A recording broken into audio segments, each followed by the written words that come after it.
Infinite पाठशाला में स्वागत है। आज हम दौलत बनाने के उस सफर की बात करेंगे जिसका सपना तो हर कोई देखता है, लेकिन जिसकी राह बहुत कम लोग समझ पाते हैं। और इस सफर का सबसे अहम, सबसे मुश्किल और सबसे जादुई पड़ाव है पहला करोड़। अक्सर हम सुनते हैं, अरे पहला करोड़ कमाने में ही पूरी जिंदगी लग जाती है। और इसमें कुछ सच्चाई भी है, लेकिन असली कहानी ये नहीं है कि ये कितना मुश्किल है, बल्कि ये है कि इस 1 करोड़ के बाद पूरा का पूरा खेल ही बदल जाता है। चलिए आज इसी मानसिकता को डिकोड करते हैं। ये जो एक लाइन है ना, ये इस पूरे विश्लेषण का सार है। और इसे समझने के लिए हमें एक कॉन्सेप्ट समझना होगा, फ्लाई व्हील इफेक्ट। जरा सोचिए, एक बहुत ही भारी पहिया है जिसे घुमाना शुरू करने में बहुत ज्यादा ताकत लगती है। लेकिन एक बार जब वो अपनी रफ्तार पकड़ लेता है तो वो अपने ही मोमेंटम से घूमता रहता है, और फिर उसे और तेज घुमाने के लिए बहुत कम मेहनत लगती है। दौलत बनाना बिल्कुल इसी फ्लाईव्हील की तरह है। पहला करोड़ उस पहिए को घुमाने में लगने वाली शुरुआती मेहनत है, और एक बार ये घूम गया तो फिर दौलत अपनी रफ्तार खुद ब खुद पकड़ लेती है। तो आज के इस विश्लेषण में हम क्या क्या देखने वाले हैं, ये रही रूपरेखा। हम शुरुआत करेंगे उस जादुई संख्या से, मतलब पहला करोड़ इतना मुश्किल क्यों है। फिर हम देखेंगे कि कंपाउंडिंग यानी चक्रवृद्धि का असली जादू कहाँ और कैसे काम करता है। इसके बाद हम 1 करोड़ तक पहुंचने के प्रैक्टिकल तरीकों पर बात करेंगे, उस सबसे बड़ी गलती को समझेंगे जो ज्यादातर लोग कर बैठते हैं, और आखिरी में हम उस मानसिकता को अपनाएंगे जो सच में दौलत बनाती है। तो चलिए सबसे पहले उस पहेली को सुलझाते हैं कि आखिर ये पहला करोड़ इतना मुश्किल क्यों है। जैसा मैंने कहा, ये उस भारी पत्थर को धकेलने जैसा है जो अपनी जगह से हिलने का नाम ही नहीं ले रहा। शुरुआत में सारी ताकत, सारा अनुशासन और सारा धैर्य बस इसी में लग जाता है। लेकिन यही वो दौर है जो आने वाले कल के लिए एक मजबूत नींव रखता है, एक ऐसा फ्लाईव्हील तैयार करता है जो दौलत की गाड़ी को ऑटो पायलट मोड पर डाल देता है। चलिए इसे एक सीधे से सवाल से समझते हैं। मान लीजिए किसी ने 10 लाख रुपए का एक मुश्त निवेश किया, और हम ये मानकर चलते हैं कि बाजार उसे औसतन 12% का सालाना रिटर्न देता है, जो कि निफ्टी 50 ने पिछले 15-20 सालों में दिया भी है। तो सोचिए, इन 10 लाख को 10 गुना यानी 1 करोड़ बनने में कितने साल लगेंगे? कोई अंदाजा? 10 साल? 15 साल? जवाब है 21 साल। जी हाँ, पूरे 21 साल। और ये सुनते ही शायद कई लोगों का दिल बैठ गया होगा, क्या 21 साल? इतना लंबा इंतजार कौन करेगा? तब तक तो पैसे की वैल्यू ही कम हो जाएगी। देखिए, ये सोचना बिल्कुल नॉर्मल है, क्योंकि हम इंसानों को तुरंत नतीजों की आदत होती है। लेकिन मैं कहूँगा, जरा धैर्य रखिए, क्योंकि असली जादू तो अब शुरू होने वाला है। अब जो बात वाकई दिलचस्प है वो ये देखना है कि ये रफ्तार कैसे पकड़ता है। पहले 21 साल तो सिर्फ नींव बनाने में, उस पहिए को हिलाने में लगे। अब तैयार हो जाइए ये देखने के लिए कि इस नींव पर दौलत का महल कितनी तेजी से खड़ा होता है। यहीं से फ्लाईव्हील अपनी असली ताकत दिखाना शुरू करता है। तो अब आता है अगला और सबसे जरूरी सवाल। अगर पहले करोड़ तक पहुंचने में 21 साल लग गए, तो 1 करोड़ से 2 करोड़ तक पहुंचने में कितना वक्त लगेगा? क्या और 21 साल लगेंगे?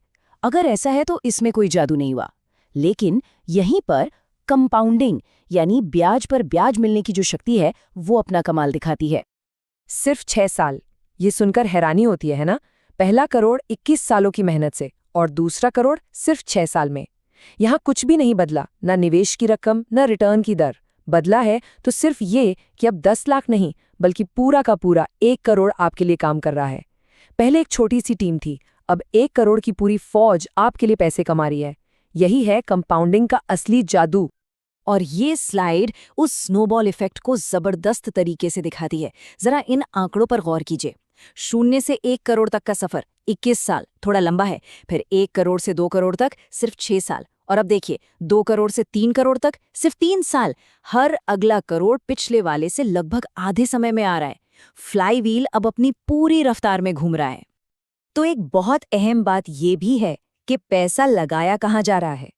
अगर यही 10 लाख रुपए किसी फिक्स डिपॉजिट यानी एफडी में रखे होते, जहां औसतन 6% का रिटर्न मिलता, तो उसे 1 करोड़ बनने में 40 साल लग जाते। सोचिए, लगभग 2 गुनी उम्र गुजर जाती।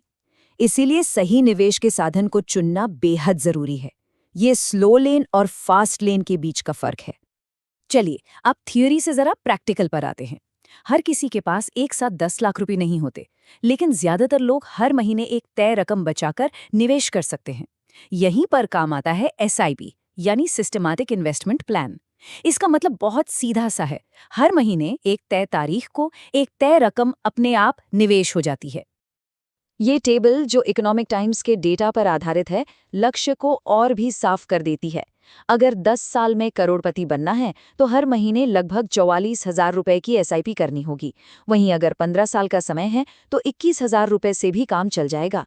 और अगर किसी ने 25 साल पहले मतलब अपनी नौकरी के शुरुआती दिनों में सिर्फ 5,300 रुपए महीने से शुरुआत की होती तो वो भी आज करोड़पति होता। इससे एक ही बात साबित होती है कि कितना निवेश कर रहे हैं उससे ज्यादा जरूरी है कि कब शुरू कर रहे हैं। अब जब लोग इन नंबरों और टाइमलाइंस को देखते हैं तो उनके मन में एक लालच आता है, धैर्य जवाब देने लगता है और वो एक ऐसी गलती कर बैठते हैं जो उन्हें लक्ष्य के करीब नहीं बल्कि बहुत बहुत दूर ले जाती है। ये एक मनोवैज्ञानिक जाल है जिससे बचना बहुत जरूरी है। ये ख्याल बहुत लुभावना है ना? अरे यार, अगर मैं ऐसी जगह पैसा लगा दूं जहां 25% का रिटर्न मिले तो मैं 20 साल की जगह शायद 10-12 साल में ही करोड़पति बन जाऊंगा। गणित के हिसाब से ये बात सही लगती है, लेकिन असल दुनिया में ये सोच एक बहुत बड़े खतरे को दावत देती है। हकीकत यह है कि कोई भी भरोसेमंद निवेश का साधन लगातार 10-15 साल तक 25% का रिटर्न नहीं दे सकता। जो ऐसा दावा करते हैं वो अक्सर या तो झूठ बोल रहे होते हैं या फिर आपको जुआ खेलने के लिए उकसा रहे होते हैं। लोग रातों रात अमीर बनने के चक्कर में अपना सारा पैसा किसी एक अनजान स्टॉक, क्रिप्टो या किसी फर्जी स्कीम में झोंक देते हैं। ये निवेश नहीं है, ये सट्टेबाजी है, और सट्टेबाजी में अंत में जीत हमेशा कसीनो की होती है, खिलाड़ी की नहीं। तो अगर शॉर्टकट और ज्यादा जोखिम का पीछा करना जवाब नहीं है तो फिर सही रास्ता क्या है? सही रास्ता है सही मानसिकता अपनाना। दौलत सिर्फ गणित से नहीं बनती, ये सही आदतों, अनुशासन और एक मजबूत मानसिकता की उपज है। ये सिर्फ पैसा कमाना नहीं है, ये पैसे को समझना है। इसके 3 मुख्य स्तंभ हैं।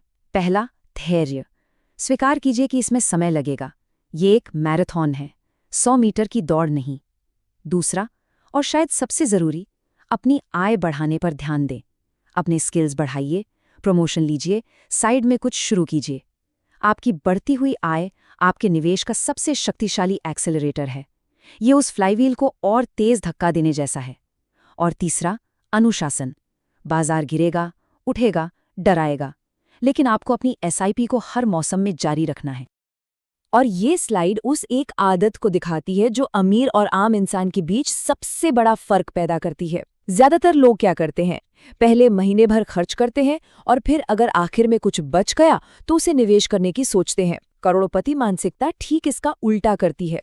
जैसे ही सैलरी आती है, सबसे पहले निवेश का पैसा अलग कर दिया जाता है। इसे ऑटोमेट कर दीजिए। अपनी SIP को ऑटो डेबिट पर सेट करें ताकि सोचना ही ना पड़े। आदत को सिस्टम में बदल दीजिए। तो आखिरी सवाल, निवेश करें कहाँ? यहाँ एक सरल लेकिन असरदार पोर्टफोलियो का सुझाव है। 50% पैसा निफ्टी 50 इंडेक्स फंड में। ये भारत की 50 सबसे बड़ी और स्थिर कंपनियां हैं जो आपके पोर्टफोलियो को एक मजबूत आधार देती हैं। 30% मिड कैप फंड्स में जो तेजी से बढ़ती कंपनियों में निवेश करते हैं, और बाकी 20% स्मॉल कैप फंड्स में। हाँ, यहाँ जोखिम सबसे ज्यादा है, लेकिन लंबे समय में सबसे ज्यादा रिटर्न की संभावना भी यही होती है। ये संतुलन आपको ग्रोथ और स्थिरता दोनों देता है। इस विश्लेषण का मकसद सिर्फ जानकारी देना नहीं था, बल्कि एक स्पष्ट रास्ता दिखाना था। अब हमारे पास सिद्धांत है, गणित है और एक व्यवहारिक योजना भी है। तो अब सवाल ये नहीं है कि क्या करना है, बल्कि ये है कि कब शुरू करना है। वो कौन सा एक छोटा सा कदम है जो कल उठाया जा सकता है? क्या वो अपनी पहली 500 रुपए की SIP शुरू करना है, या अपनी आय बढ़ाने के लिए कोई नया कोर्स ज्वाइन करना है? याद रखिए, उस भारी फ्लाईव्हील को हिलाने के लिए बस एक छोटे से लेकिन निर्णायक धक्के की जरूरत होती है। देखने के लिए धन्यवाद। कृपया बने रहें।